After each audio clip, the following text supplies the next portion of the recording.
I am delighted to welcome today's webinar presenters.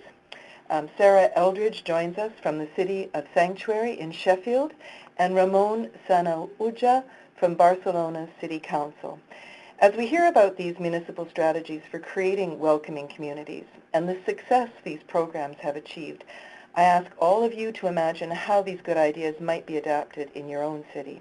So once again, please feel free to submit your questions for the question and answer period at the end in the chat box on the left of your screen anytime during the webinar, and we'll make sure we get to them. Now, please join me in welcoming our first presenter. From Sheffield, United Kingdom, we welcome Sarah Eldridge to talk about Sheffield's City of Sanctuary. With the support of City Council, Sheffield became the first City of Sanctuary in the United Kingdom.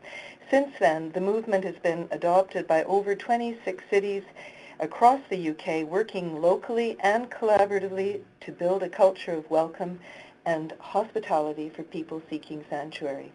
Hello, Sarah. Hello, Kim. Learning Exchange.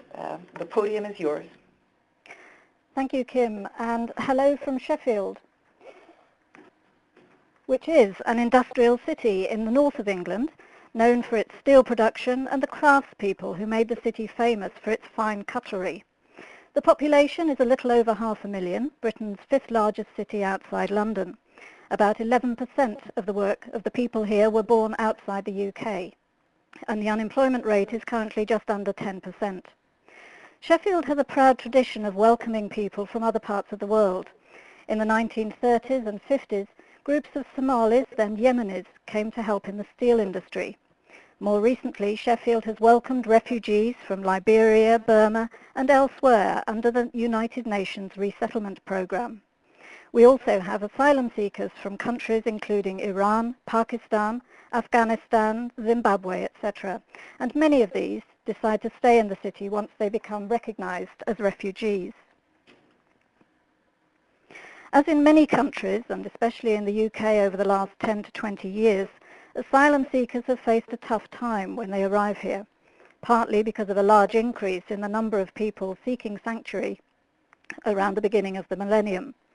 Asylum seekers faced a hard battle fighting for refugee status, and many were held in detention centres or left destitute. Some sections of the media helped to fuel a climate of hostility, sometimes, like this example, with plain lies. And this left asylum seekers feeling isolated and distressed. More recently, far-right groups have played on the insecurities of people who've lost their jobs, again increasing the challenge to integration. So City of Sanctuary was conceived as a way of tipping back the scales, focusing on the positives, to create a culture of welcome. Sheffield already had a number of groups that offered support to asylum seekers, and City of Sanctuary aimed to build on that by encouraging groups and individuals around the city to sign up to the idea and pledge to do their own thing to help create a culture of welcome. So, for example, a gardening project opens its doors to asylum seekers who are able to put their skills to creative use and then share the fruits of their labours in communal meals with other gardeners. An environmental project invited refugees to help tidy up an area alongside the canal. Others simply made a public statement to say they welcomed people seeking sanctuary. And within a couple of years, more than 100 groups had declared themselves supporters of City of Sanctuary. All political parties on the City Council then agreed to sign up to a City of Sanctuary manifesto, and in 2007, Sheffield became the UK's first official City of Sanctuary.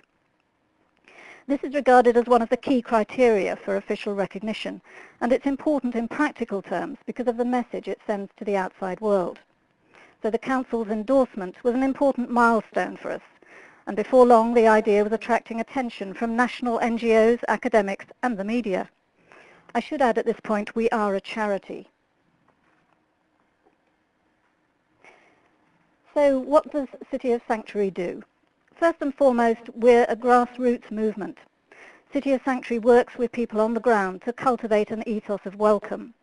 I'll give a couple of examples of the sorts of things we do. A while back, we heard that refugees in a working-class suburb were being harassed by local youths. The police had tried to help, but the refugees didn't know who else to turn to. So we talked to local people community groups, individual activists, churches, mosques and others, and decided in the end to have a social event that aimed to bring people together so people could meet their neighbours and share food and music. We asked a group of trained mediators to talk to the refugees and find out more about their concerns and worries, and they also helped facilitate conversations with local people at the community event. People from the different communities brought food. Burmese and Iraqi cuisine was presented alongside Yorkshire puddings and roast beef. We had traditional dancing and a film about life amongst the Karen people. Afterwards, people said they'd made new friends and found things they had in common. One of the other things we do is to train asylum seekers in public speaking, so they can raise awareness about refugees by sharing their stories and experiences. We go with them into schools where they explain why they had to leave their homes and families, how they made the journey, and what it's like being in a foreign country away from the people they love. The children love listening to the refugees' stories. Teachers tell us they've never seen them so well behaved. They ask intelligent questions and really seem to understand and empathise with what our volunteers have been through. And our volunteers say it helps build their own confidence. Their experience of the asylum system is that no one believes what they're saying. And here they are with people who don't question their stories, in fact want to know more and try to help them. The host community benefits, we think, by experiencing food and music from other cultures and learning about their neighbours' histories. And they discover things that they have in common. The local media came along to one of our social events and published an editorial saying it was great and we should do more. As well as the immediate impact, we find these community events and refugee talks inspire new volunteers. Students at a school we visited are now planning their own fundraising day. In the community, individuals are beginning to organise their own events, and one of our refugee volunteers got a job mentoring young refugees. The City Council has hosted refugees on work experience at the Town Hall, and increasingly we find council staff and others using the words City of Sanctuary to back up or justify what they're doing, like a brand name. The Council supports a series of celebrations under the banner Summer of Sanctuary, and we've just heard the Council is going to help fund our work. So there's a real sense that City of Sanctuary is becoming mainstream. There will always be objectors, especially when people are suffering economic hardship, but we do feel that the facts are starting to get through. Another point to mention is that although we're principally concerned with refugees, the benefits are felt by others who may be distinguished by the colour of their skin or their cultural or religious practices. What City of Sanctuary is doing is looking for what people have in common, scratching under the surface, appealing to shared values and building on them. Another example, we work with a drama group that's made up of people from lots of different ethnic backgrounds. They create performances around issues of race and difference.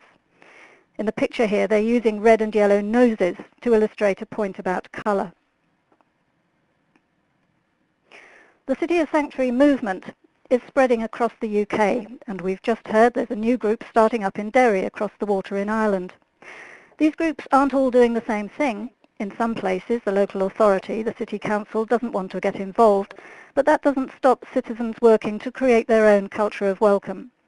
Not far from Sheffield, in Leeds, the work gave birth to Schools of Sanctuary, where individual schools signed a pledge to make sure they made refugee children welcome. There's even a pub of sanctuary. And in Sheffield, we've been working with the university to translate the idea into an academic context, so people seeking sanctuary are welcomed as students, and refugee academics can gain access to resources and jobs. We're also working with the French department at the university to connect their students with francophone refugees. We particularly like this idea because it'll empower refugees to help people from the host community, a reversal of the usual roles of local person as giver and refugee as recipient. It doesn't stop at the border either. Our national coordinator has links with a similar movement in the United States called Welcoming America. The key to City of Sanctuary's success, I think, is that it starts with ordinary people who incorporate the movement's ethos into their own work and activities. How it develops in a particular town or city depends very much on the local context. It's a flexible model. City Council support has helped to add weight and strength to the movement. City of Sanctuary conveys a very basic message that appeals to a wide range of people. The only criteria to join the club is to say yes, you want to be welcoming and inclusive to others. What you as an individual have to do is to think how. For example, one of our supporters is a midwife. She discovered that women seeking sanctuary were giving birth at home because they couldn't afford a taxi to the hospital. So she persuaded a local taxi firm to do it for free.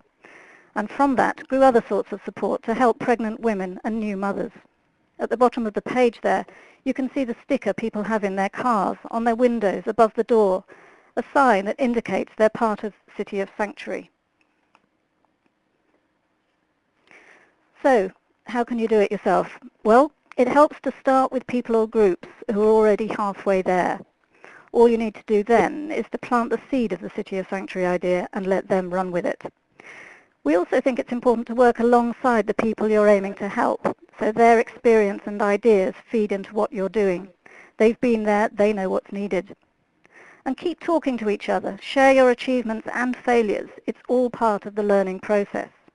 Try to get all sections of the community involved, including business leaders, colleges, and public services. There are many different ways you can make refugees and others feel welcome. All you need to do is think about your own life and how you might open it up to include new people. Use your imagination, put yourself in their place, think what you might have in common, rather than what other people think will divide you. Thank you. Thank you very much, Sarah. That was a wonderful presentation. Thank you for sharing City of Sanctuary's success story and its lessons for how to create a welcoming community. And congratulations on this traveling good idea, moving across the channel to Derry and even into your local schools and pubs. That's a great story. So from one city to the next, we now shift to the city of Barcelona. I am delighted to introduce Ramon Sanauja, who is the Director of Immigration and Interculturality with Barcelona's City Council. Ramon is here to talk about the dynamic Antirumor Network and campaign, a clever public service campaign in Barcelona that is seeking to improve coexistence among locals and new immigrants and fight discrimination within the community. So hello, Ramon. Welcome to the Learning Exchange. I'll pass the podium to you. Good evening. Thank you very much to the Maitrey Foundations for having the opportunity to share our anti-rumor strategy with all the audience. I will start explaining very briefly for the people who doesn't know Barcelona. Barcelona is the city in the Mediterranean in Spain with a population of 1.65 million on a metropolitan area of 4 million inhabitants. The share of foreign population, that means with a passport different than the national, it's about 17%, and about 1/4 of the population has a foreign background. As different than Sheffield, we have a very short tradition of international migration. We have tradition of migration, but is internal migration. International migration is a recent phenomenon that only from 12 years ago. We have a very variety of origins in our communities, ranking first the Pakistani community, Italy, China, Ecuador, Bolivia, and so on until 160 countries. And nowadays we have a context of quite economical crisis and budget cuts, especially from the state and the regional government, not so much from our city which has a good health on our finance. Although the unemployment rate is very high. It was only 6% in 2007, and the crisis now it's 18% and overall the average in the city of Barcelona, and 35% among migrants, which is a situation that's quite critical. Our anti-rumor strategy fits on the framework of our intercultural plan. The main objective of the intercultural plan is to define a strategy for the city of Barcelona in order to tackle the challenge of diversity from an intercultural point of view. That means that we focus on fostering interaction between individuals of different origins. We see the city of Barcelona as a city a setting where interaction is more likely to happen and where policies and programs have a role promoting it. During the elaboration of our intercultural plan, we asked a few questions to make a process of consultation with NGOs, experts, and institutions. And one of the questions we asked the same questions to everyone. And one of the questions we asked is, which were, according to the people, the factors that facilitate living together with or make more difficult living together between inhabitants of Barcelona with different cultural origins. Surprisingly, we saw that more or less almost half of the people answered that there were subjective relational factors such as stereotypes, rumors, and prejudices that really make difficult people from different origins to live together. At the same time, we had a strong demand from NGOs that had identified the existence of rumors as a big problem in the city. Therefore, we decided to include a strategic line that was intended to tackle the problem of rumors. Why is important an anti-rumor strategy? According to some polls, exists an important perception among population in Spain that migrants have advantages and privileges on public service delivery or when it comes to tax paying. These rumors, they travel very fast, and we think that rumors are not innocent and neutral. They provoke discrimination, injustice, and they can even provoke social violence. Rumors erode trust and relationships between people and communities and generate fear. They contribute to isolate people and communities. They create false ideas and resentment. Therefore, in the long term, the goal of living together, which is our main goal in our intercultural plan, it becomes more difficult, and discrimination can increase in times, especially now, of economical turmoil. Who do we address the strategy? The target audience is all citizens of Barcelona. It's not migrants, it's not national, it's everybody. Anyone can spread a rumor.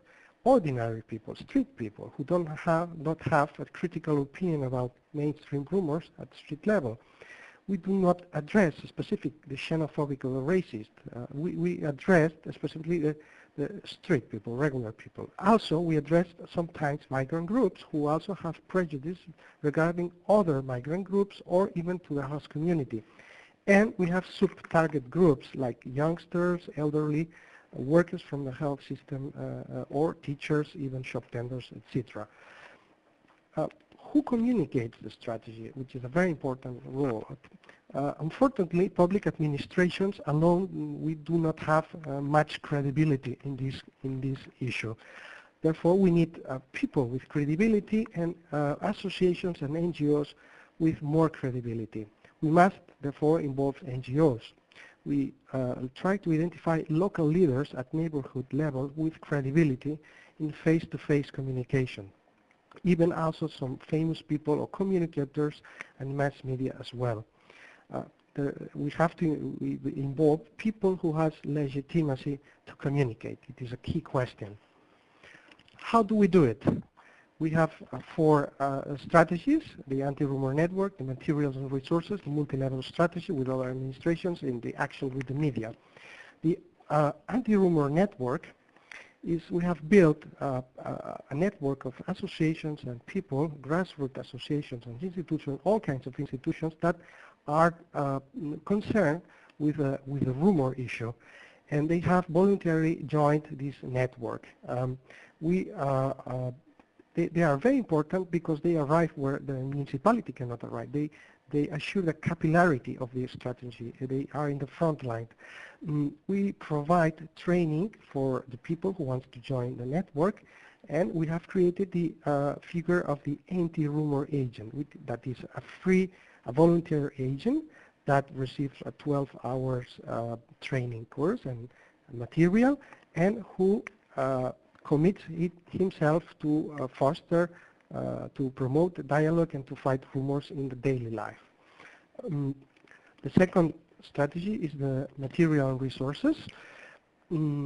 The first material is a manual which has identified 11 basic rumors, with typical rumors like migrants monopolize social aid, or foreigners don't pay taxes, or migrants abuse of public health.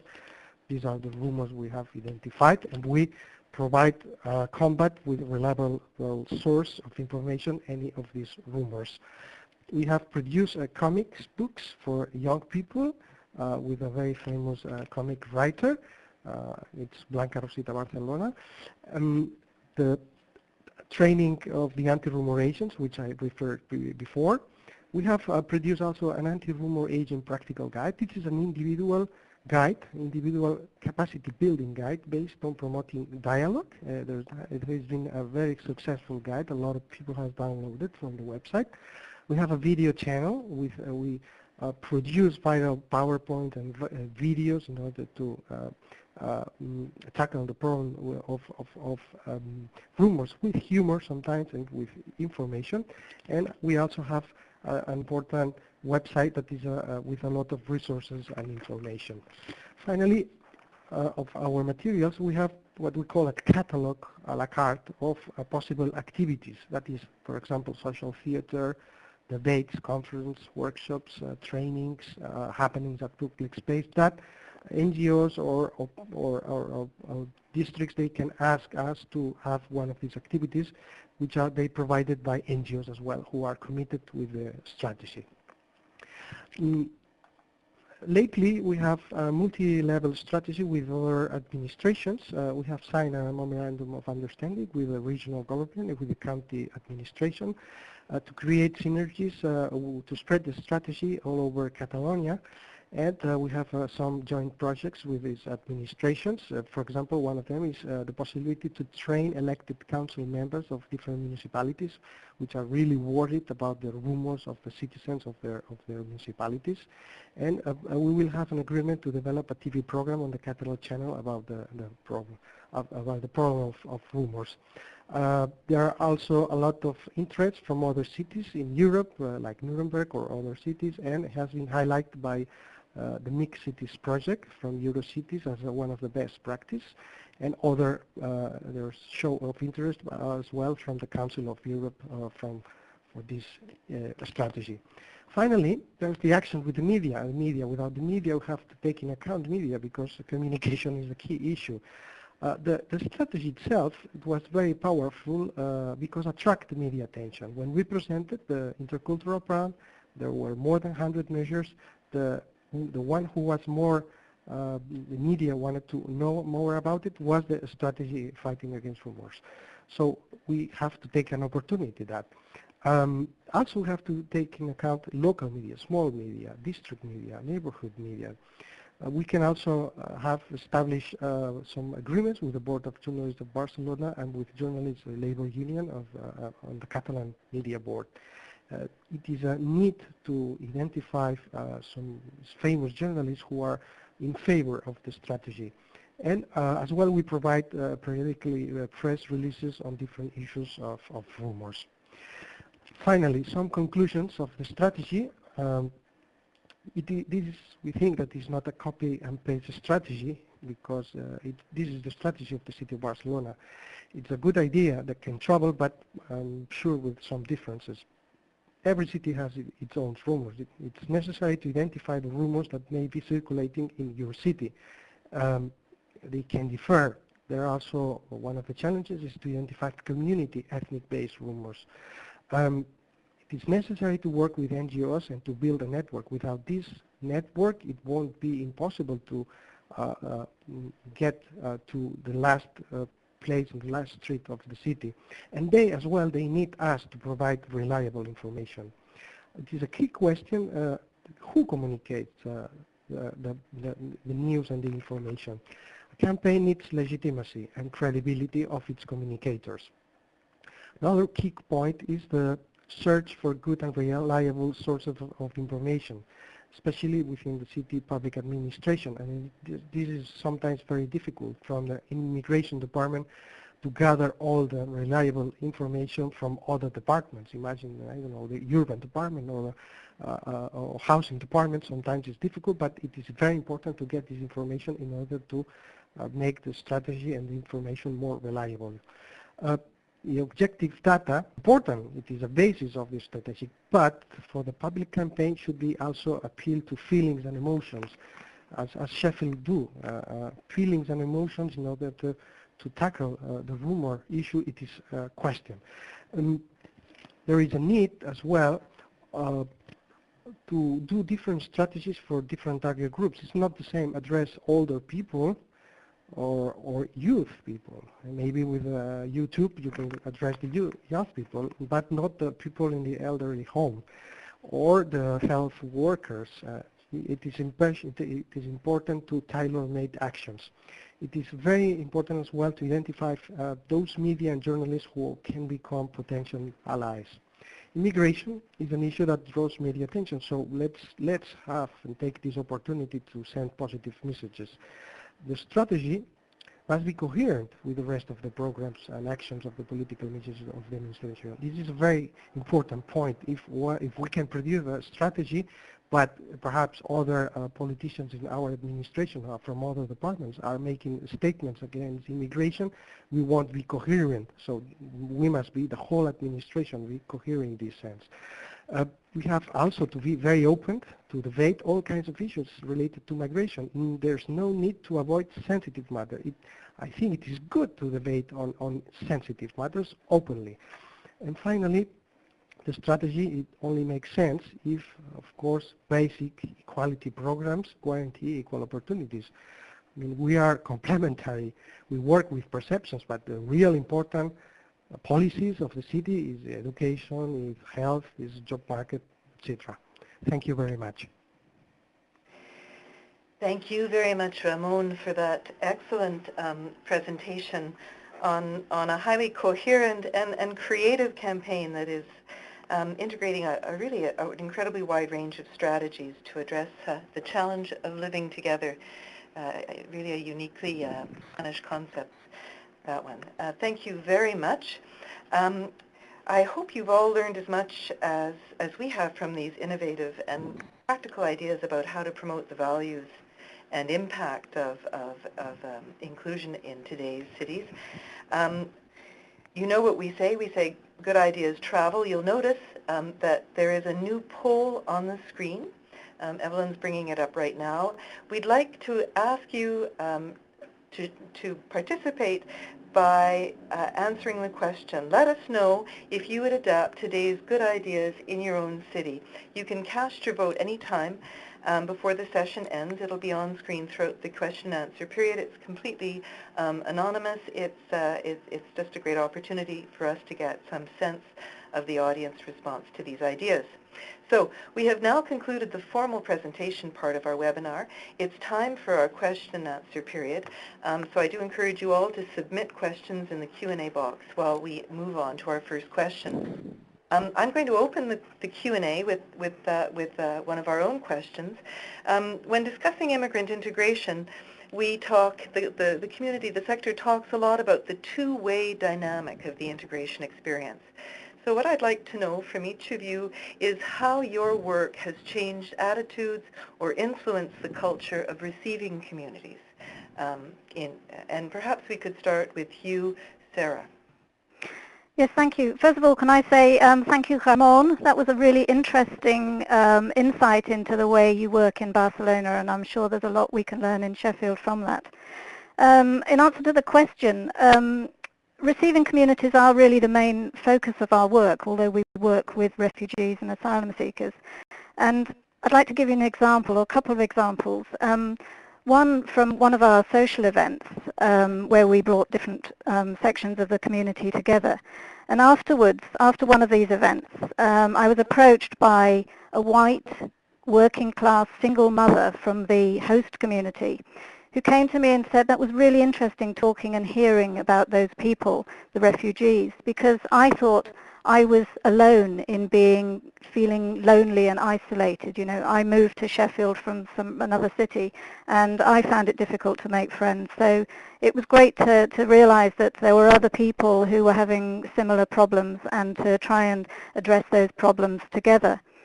Another example, you remember I showed you a picture of a refugee drama group who were playing with different coloured noses to illustrate differences about race.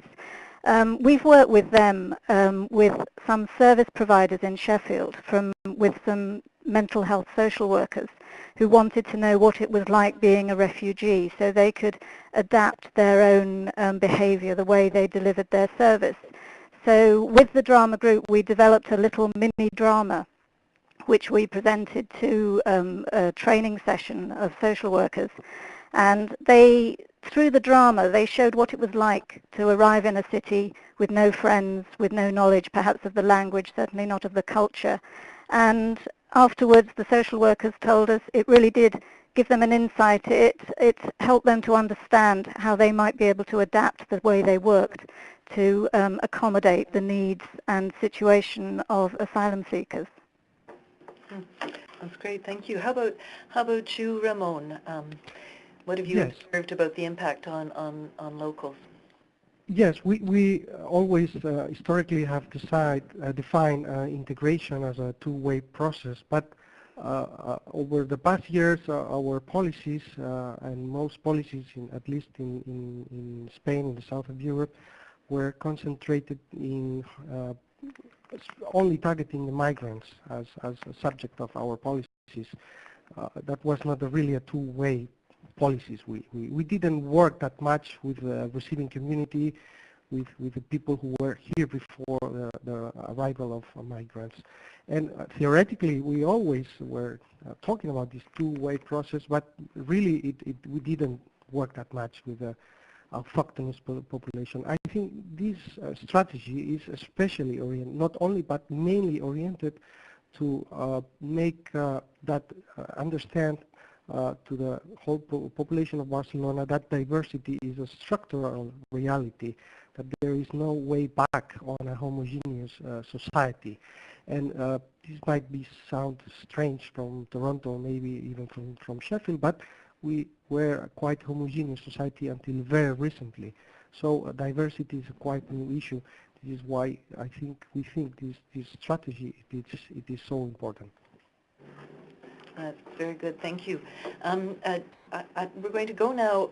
My second question was going to be on the topic of how each of your projects was able to engage so successfully the support of your local authorities. And in fact, this is a question that one of our registrants has given to us. So from Kyoko Shinazaki, I have a question addressed to Sarah, but we'd also like to ask you, Ramon. She asks, can you tell us what exactly was the driving force for the City Council to lend itself to volunteers and a civic organization? Also, what role does the city play in meeting the culture of welcoming and listening to refugees? So I'd like to address the first part of that question first. What was it about City of Sanctuary, and what was it about the proposal around the anti-rumor strategy that made it such a compelling case that the city councils have been as supportive as they have been? Ramon, can you start? How did you get city council on board? Yes, well, in fact, it is a public policy. I mean, it's been the public council who has promoted, who has the initiative in this case. We NGOs had identified the problem. There was assessment that there was a problem, rumors, but there was we didn't know any previous practice, so it was created by the public administration in this case. So from moment zero, we involved jointly the NGOs network. I think it's a special way also to work here in the city of Barcelona to make policies always with consensus and trying to take in account NGOs. That's great. So the city was listening, and you have great leadership in the city. That's wonderful. How about you, Sarah? How did you engage the support of the City Council of Sheffield? Well, I think in Sheffield, because this started as a grassroots movement, we said what we were wanting. The City of Sanctuary people and our supporters made public statements about our own intentions, And this ethos chimed with the City Council's own idea of Sheffield as a welcoming city in a way that cuts across race and economics, religion and party politics. As you saw, all parties on the City Council signed up to the idea of Sheffield as a city of sanctuary. Also, the city has quite a long record in receiving refugees, first through dispersal and then the resettlement programme. And in a way, I think City of Sanctuary gave a name to what was already going on amongst organisations in the city and in the City Council. And I've been talking to officers and members over the last couple of weeks about this, and the feeling I get is that they felt it was just the right thing to do. And the visibility of our stickers around the city helped reinforce the message. And also, I'm told that the manifesto we produced provided practical suggestions. I mean, as I'm sure Ramon knows, officers and members are often too busy, have a wide agenda that they have to think about. And we sort of gave it to them on a plate, so they just had to decide which of these suggestions they were going to go with, and they ran with it. That's great. So we have a lot of questions coming in now, so and they're so interesting, we're going to try to move through them quickly. I have a question from Dave Deforest, who writes, could you comment more on the role of media in addressing rumours? How do good news stories about positive immigrant contributions in the community get coverage? How do you counteract an environment where bad news sells? Great question. Ramon? This is quite difficult. First of all, we usually we took the advantage of the attention that media were asking the City Hall, what is an anti-rumor agent? What does an anti-rumor agent do? What do you do with these anti-rumor strategies? So we had a lot of attention from the media. And what we have done is to deliver stories to one of these of the different media. We also have identified some allies on the TVs, for example, who had covered some different stories about different issues in a positive way. What especially we have been concentrated is to give information about the strategy itself, for example, the comic books or the anti-rumor agents, and in a positive way. So it is usually very difficult to get this attention in a positive way, but we have done it in a successful way. Very good. And Sarah, where the media environment in the UK can be quite toxic, how have you sold a positive story about Cities of Sanctuary? Well, interestingly, much the same as Ramon. I'm a former journalist myself, so I know what it's like to, well, as a journalist, to try to get a story that you're actually interested in past all the hurdles that you have to get before it's in print, or in my case, to broadcast. So I'd echo Ramon's approach, really, looking for positive stories, looking for individuals who are interesting and have something new to say.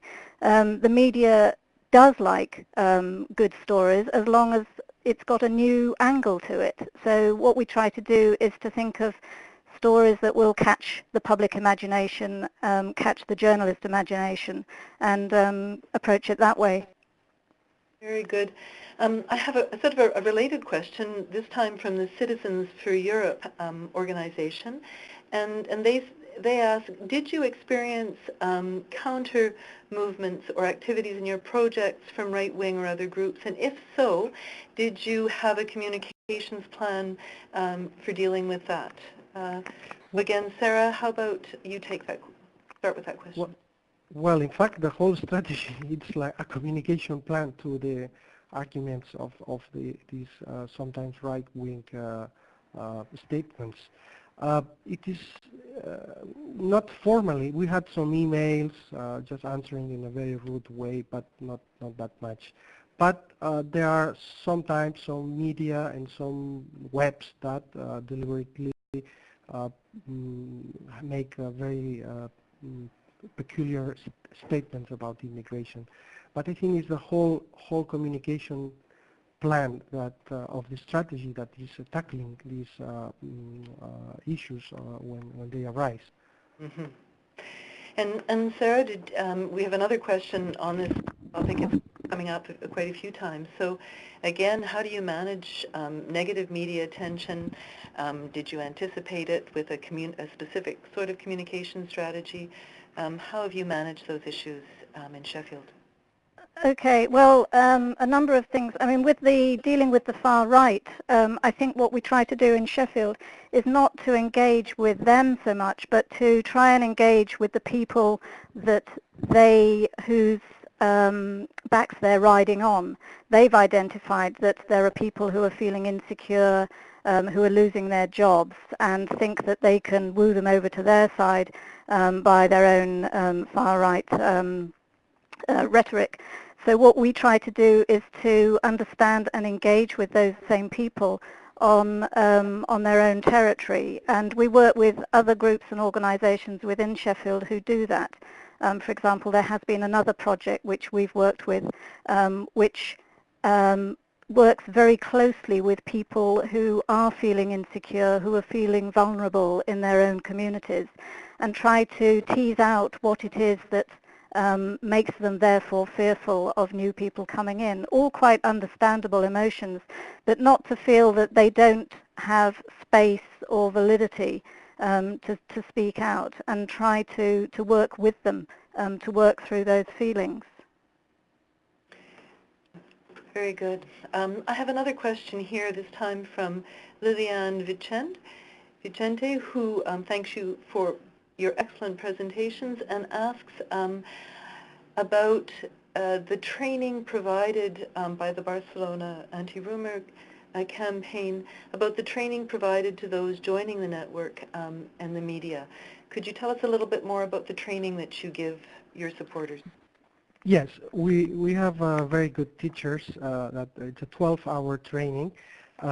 There is a framework on anthropological basis of diversity, for example, at the beginning, but then especially is addressed to work on individual attitudes when in order to speak to other people and to have a conversation with other people that makes statements, very rumours statements. We work on our rumor guiding, building individual capacity in order to argue all these rumors. And finally, the last 3 hours, we have a role-playing social theater session where the anti-rumor agents are put in situations of obviously like theatrical situations, and they have to answer to the situation. This is done also with 2 persons from a group of theater, and it is quite fun because it is one of the highlights of the training. So at the end, it's intended that people has tools, personal tools, information, has also a theoretical framework in order to contextualize the rumors in the city, and they are able to answer these rumors and to create dialogue with people who spreads rumors. We don't want to patronize people who spreads rumors, but we only want to, through dialogue, to make a small seed on the brain in order to create doubts about those rumors. That is the whole intention. Before repeating the rumor to another person, just maybe think about 2 minutes about it. It is true, this what they are saying about these migrants. Just let's think about it 2 minutes. That is our intention, to stop it. Very good. And Sarah, do you want to comment? I was just actually looking at the earlier question, which I didn't entirely address, about new immigrants as well.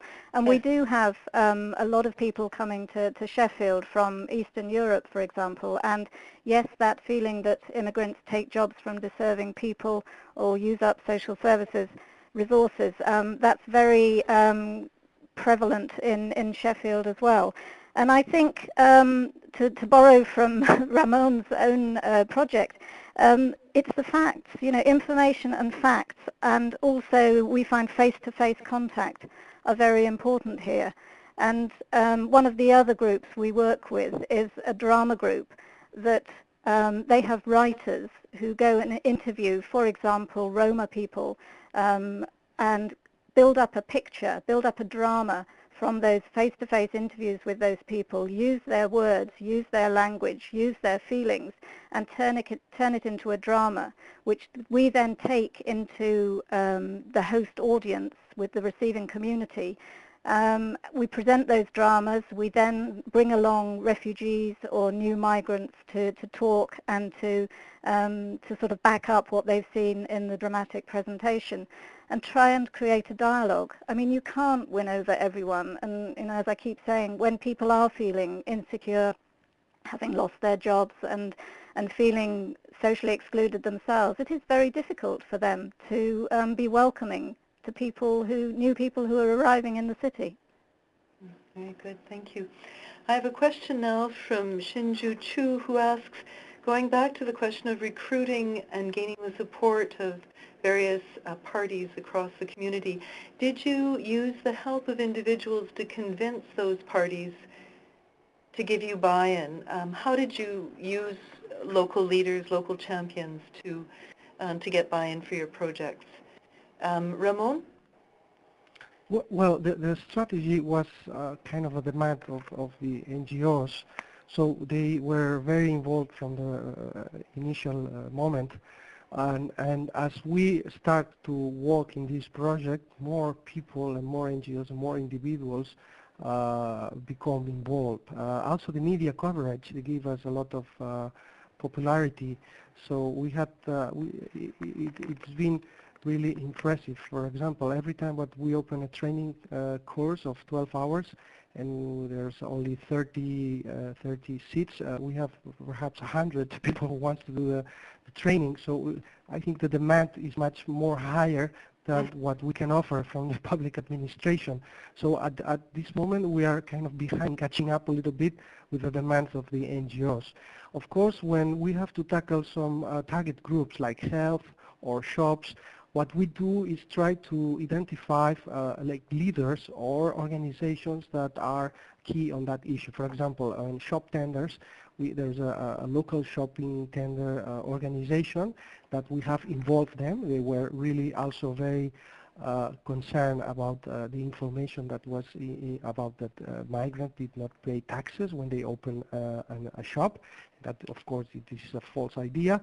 And they, as shop tenders organization, were also very concerned on that idea that spreading. So they were also very committed with us. So we together delivered the information about the shopping rumors together with this organization that had a lot of credibility. So it is important to identify those organizations who are special on the issues and try to get involved. But so far we haven't had any problem. Most people have been very positive and very collaborative.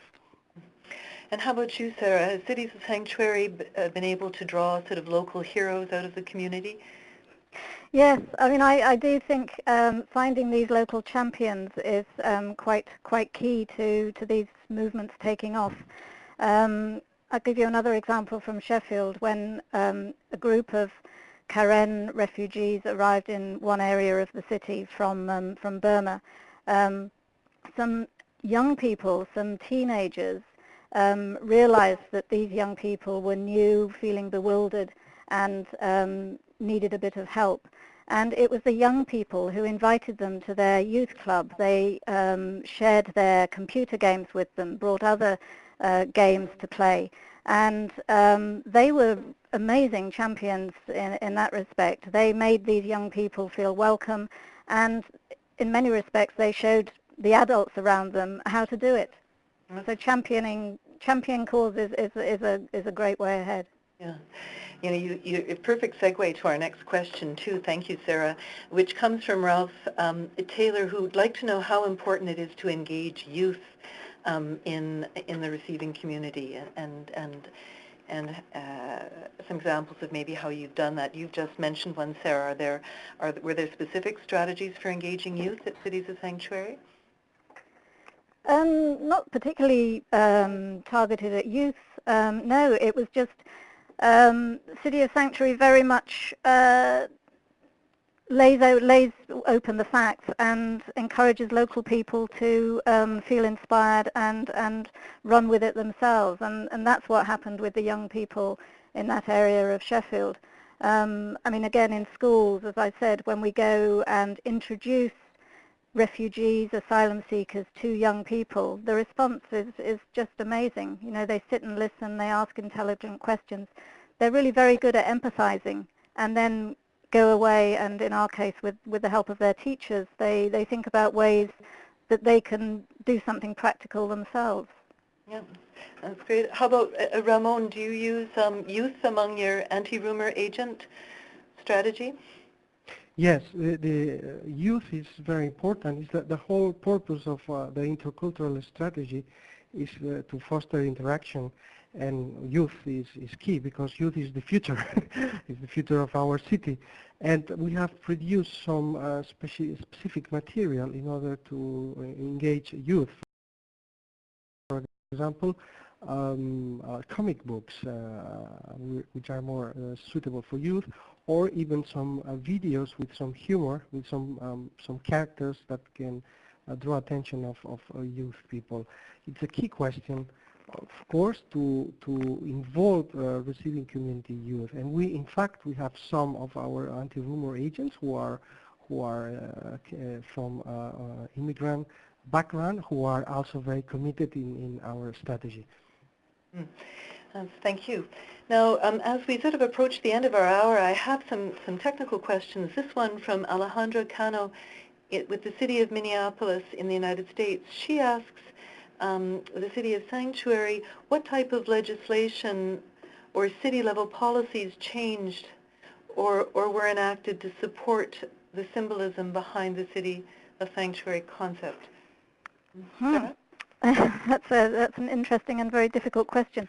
I'm not sure that any legislation or policies have really changed to support the symbolism. What we have done is worked very closely with city councillors to try to influence how things are played out at local level.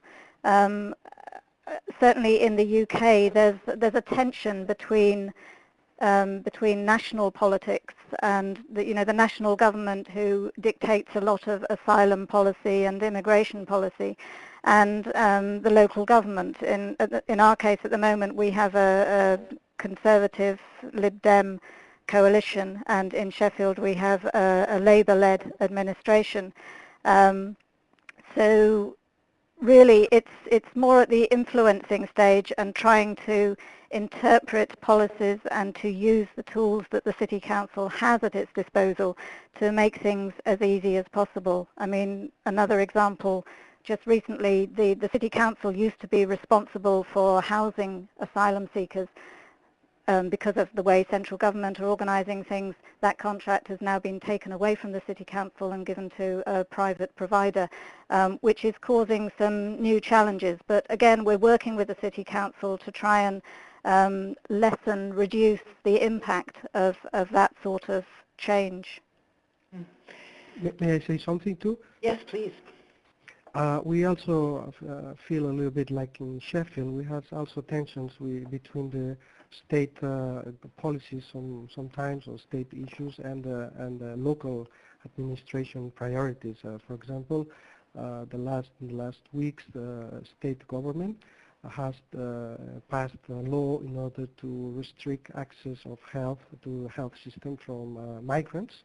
And this is really bad news from the local point of view, because can make more segregated and more difficult the access to the health system from some migrants. So from the local point of view, we have, and some of the arguments that the state has produced were kind of using migrants as scapegoats of the crisis and the depth of the health system. So one of the things we have done is to produce a very, very neutral and with a lot of information, reliable information, the relation between migration and the health system. And it's been a very, very successful viral PowerPoint that a lot of people has used in order to attack these statements that have been so negative for migrant population.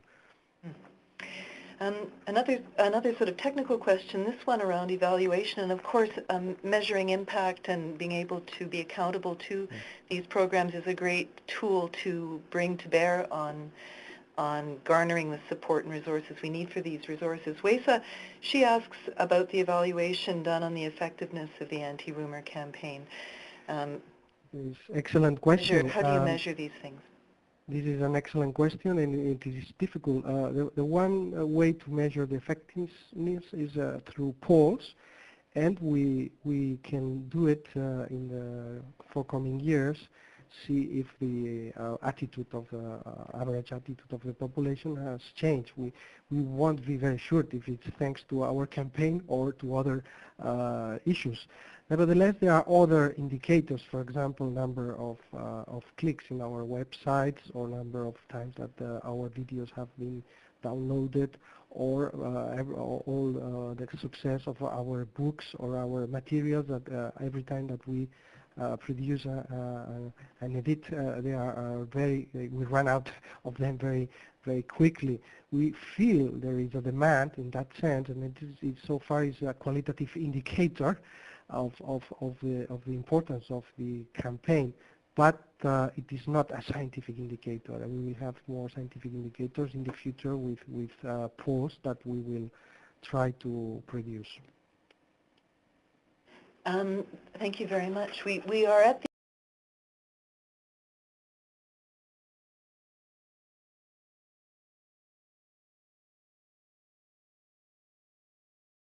the end of our hour, and so I'll take as a final question, a question from Ikem Opera, who's with the Ontario Trillium Foundation here in Toronto, and she says great presentations, and asks how language and faith practice may have been a barrier or a bridge in the intercultural strategies that you've applied both in Barcelona and Sheffield.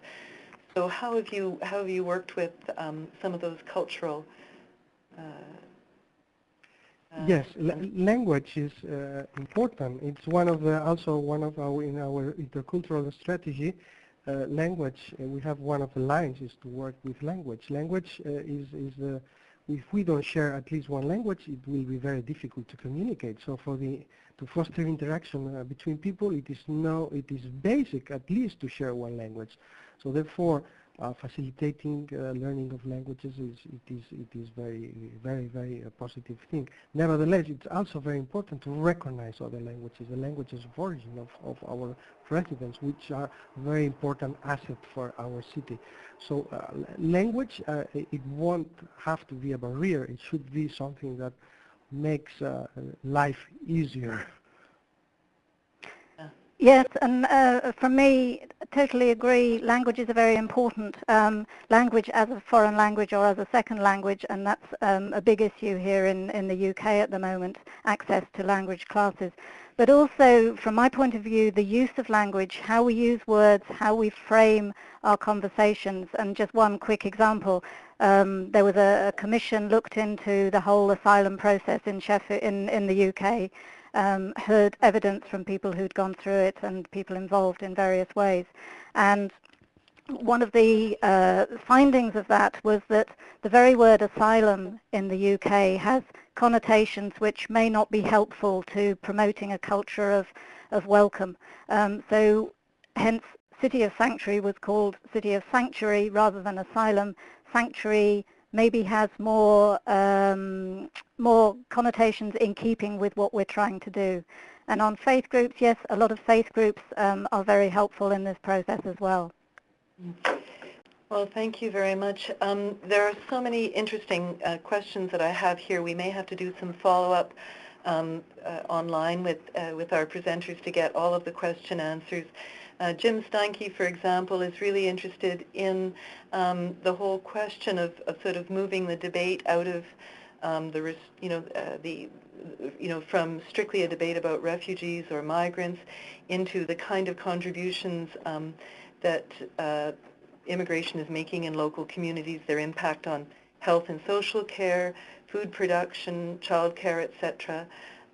We also have questions about the kind of language we use, et cetera, et cetera. So I do think we will make an effort to try to get some of these questions answered so that we can share them for you. Now I really must end the question and answer. I'd like to close by asking thanking them in a moment, but asking them first a few short questions. These are one answer, one word, one sentence questions. We always ask, what is the one most important secret to your success? Ramon, if you had to say one thing about what's made you successful, what would it be? I would say taking in account what the NGOs has identified in the street. I think that was our if I have to highlight one thing is work with the NGOs and and listen to them and see and learn how they work and try to develop a strategy together with them. And you? Okay. Let me pick up with what Jim Steinke has suggested and say looking for what people have in common and focusing on the positive contributions that refugees and all sorts of migrants bring to the diversity of our cities. Great. And just the last question for you, Ramon. What's the next big idea, the next project on your horizon? Well, we will in July, we will have an action plan for the strategy, and we will have a small team in order to foster all the actions that we are presenting. And I just commented is probably one of the highlight things is the possible TV program that will have a big impact on a national scale, and that we will commit a lot of efforts for us in order to identify all the matters. It will be like a weekly program of 10 minutes between news during the weekends, during a few months. So that's a lot of work. Bravo, very good. How about you, Sarah? What's the next big idea at Cities of Sanctuary? Well, there are big ideas coming through all the time from colleagues in towns and cities around the UK. I'm sure my colleague Tiffy, the national organiser, will say the world. I'll say just in Sheffield, we're currently working, as I said, with the university, and hopefully we'll have some positive outcomes from those conversations very shortly. Yeah, wonderful to hear you're working with Welcoming America too. That's great. Well, thank you both. Our time has run out. We will send all unanswered questions to our presenters